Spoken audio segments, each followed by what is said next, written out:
sinking and sinking further and further into that hole.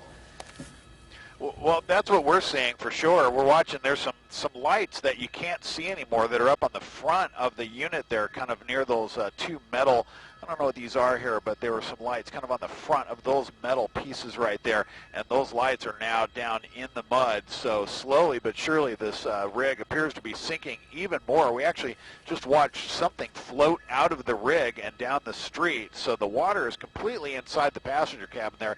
Now, we understand this happened about 5:30. 40 homes in the area are without apparently water service, we believe, in the area here, and the water main continues to run here. In fact, as we watch this water pour out of here, this is happening at Hartsook and Bellingham, which is right near Magnolia, which you see at the top portion of your frame there, and Laurel Canyon off the right side. But look at all this mud now pouring down Laurel Canyon towards Riverside Drive. Look at how much mud is coming out of here. We'll get right back to the rig here, but we just wanted to show you that this continues to flow here.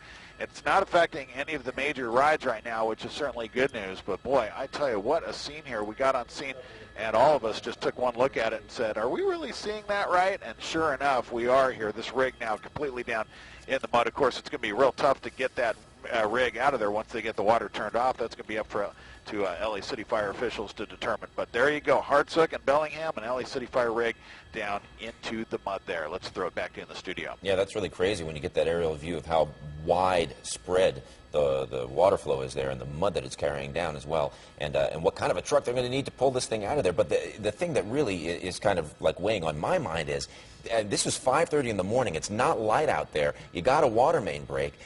You can't see the hole in front of you, or either that or the truck literally broke through the cement itself, which must have been a scary, scary thing. Yeah, either way, I mean, it's you got to wonder what was going through the minds of these guys when they got there, because once that thing started giving away, that had to just be absolutely terrifying. You know, we see a lot of these water main breaks, and the water just kind of bubbles up from the surface, but you never really see, except for those rare examples like we're seeing over on Coldwater Canyon, just a couple miles from here, you don't see that example very often where the ground actually gives way. Most